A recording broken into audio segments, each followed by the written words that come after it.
नमस्ते एजुकेटर और school administrator. CBSE ने क्लास 10th इम्प्रूवमेंट और सप्लीमेंट्री एग्जामिनेशन 2026 के लिए एलओसी सबमिशन का पोर्टल शुरू कर दिया है, यानी कि second board examination class 10th के लिए एलओसी सबमिशन चालू हो चुके हैं। लेकिन ध्यान रखें, इस बार रूल्स में कुछ ज़रूरी बदलाव हैं और सबमिशन का प्रोसेस थोड़ा अलग है।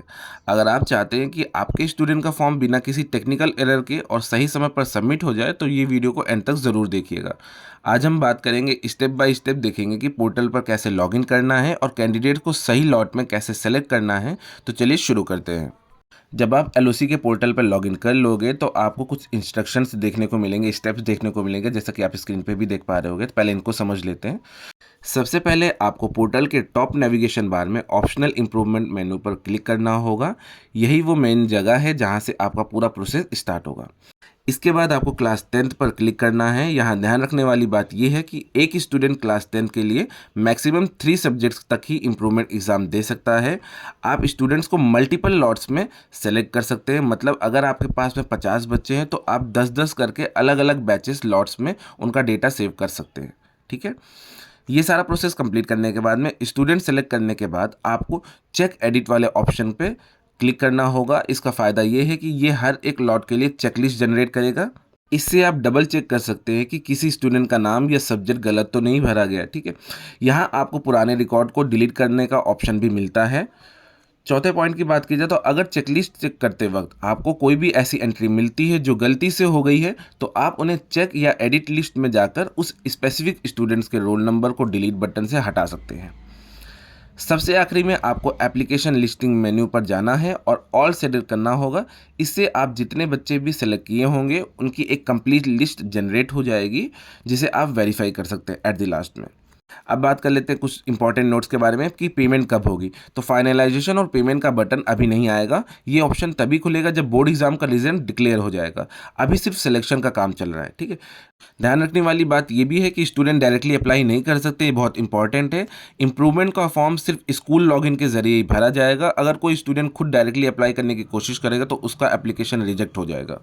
अब बात कर लेते हैं कि सीबीएसई के क्लास 10 के लिए सेकंड बोर्ड एग्जामिनेशन के एलओसी आपको कैसे फिल करना है। तो सबसे पहले आप अपना ब्राउज़र खोलेंगे। वहाँ पे आपको सर्च करना होगा सीबीएसई, देन एंटर कर देंगे। अब आपको क्लिक करना होगा cbse.gov.in, इस वाली वेबसाइट पे। जैसे ही आप इस पे क्लिक करेंगे आपको सेलेक्ट करना होगा परीक्षा संगम। देन आपको कंटिन्यू पे क्लिक करना होगा। स्कूल्स को सेलेक्ट करना होगा। आपको यहाँ पे सेलेक्ट करना है एग्जाम एक्टिविटीज़। इसके बाद आपको सेकंड नंबर पे ही देखने को मिल जाए क्लास 10 इम्प्रूवमेंट, यानी कि सेकंड बोर्ड एग्जामिनेशन, जो कि ये वाला सर्कल है। आप इस पे क्लिक कर दोगे। क्लिक करने के बाद आपको यहाँ पे user ID, password, captcha code डाल के लॉगिन पे क्लिक कर देना होगा।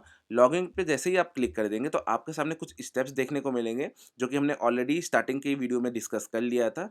अब हम बात कर लेते हैं होम टैब की। तो होम टैब पे आपको नॉर्मल से यही चीज़ देखने को मिलेंगी। इसके बाद एक ऑप्शन आपको मिलेगा ऑप्शनल इम्प्रूवमेंट का, जिसके अंदर आपको क्लास 10 और चेकलिस्ट देखने के लिए मिलेगी, यानी कि एडिट करना, चेक करना, वो सारी चीज़ें आपको इसमें देखने को मिलेंगी।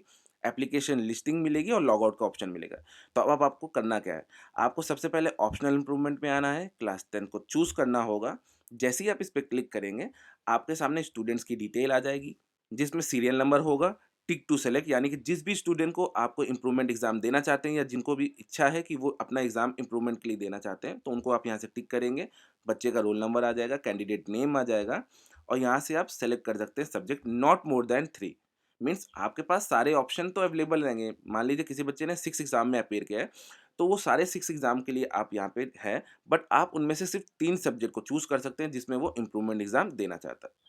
ठीक है? तो फॉर एग्ज़ाम्पल हमने रोल नंबर फर्स्ट को सेलेक्ट कर लिया है।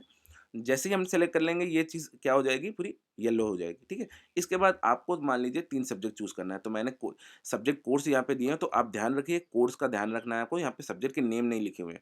तो मान लीजिए हमने यहाँ पे हिंदी सेलेक्ट कर लिया, आईटी सेलेक्ट कर लिया, ठीक है? या साइंस सेलेक्ट कर लिया या इंग्लिश लैंग्वेज सेलेक्ट कर लिया। इतनी चीज़ें सेलेक्ट कर ली। ऐसे ही आपको जो-जो बच्चे एग्ज़ामिनेशन देना चाहते हैं, जो भी इंटरेस्टेड हैं, उनको सेलेक्ट कर लेना है। देन आपको स्क्रॉल डाउन करके नीचे की तरफ आ जाना है, देन आपको प्रीव्यू सिलेक्शन पे क्लिक कर देना है। ठीक है? तो यहाँ पे आप देख पा रहे होंगे, यहाँ पे एक एरर लिख के आ गया, more than one language not permitted as serial number 1। क्यों? क्योंकि यहाँ पे हमने हिंदी को भी ले लिया था, इंग्लिश लैंग्वेज को भी ले लिया था। समझ में आया? तो एक ही चीज़ को आप ले सकते हैं, मीन्स नॉट मोर देन 3 और लैंग्वेज के एक सब्जेक्ट। अब यहाँ पे हम चेंज कर देते हैं। हमने यहाँ पे साइंस कर दिया फॉर एग्ज़ाम्पल। अब स्क्रॉल डाउन करके हम प्रीवियस सिलेक्शन में देखते हैं। तो देखिए, यहाँ पे जैसे ही हमने सेलेक्ट किया इसको ले लिया, मीन्स अब जो ये बच्चा है जिसका सीरियल नंबर 1 था, रोल नंबर ये है, कैंडिडेट नेम ये है, उसने सेलेक्ट किया कौन-कौन से सब्जेक्ट 002, 086, 041। ठीक है? तो ये सारे सब्जेक्ट्स को हमने चूज़ किया है। अगर हम चाहते हैं कि ये बच्चा इसी एग्ज़ामिनेशन को दे या बच्चा जो डिज़ायर करता है वो सब्जेक्ट सेलेक्टेड है, तो आप यहाँ पे कन्फर्म सिलेक्शन पर क्लिक कर देंगे। कन्फर्म सिलेक्शन पे क्लिक करने के बाद आपको ये चीज़ चेकलिस्ट वाला जो ऑप्शन है ना यहाँ पे ऑप्शनल इम्प्रूवमेंट, इसमें जाके आप इसको चेक कर सकते हो। लेकिन अभी मैंने कुछ भी फाइनलाइज़ नहीं किया है, तो इसलिए आपको यहाँ पे चेकलिस्ट देखने को नहीं मिलेगी। जब आप वहाँ से भी फाइनलाइज़ कर देंगे और अगर आप कोई एंट्री मान मान लेते हैं कि किसी बच्चे ने इम्प्रूवमेंट के लिए दे दिया आपको, ठीक है? अब बाद में वो कहता है कि सर मैं इम्प्रूवमेंट नहीं देना चाहता हूँ या गलती से आपसे सेलेक्ट हो गया था। ऐसे केसेस में भी आपको ये एडिट लिस्ट वाले ऑप्शन पे जाना होगा, वहाँ से बच्चे की एंट्री क्या करनी होगी आपको?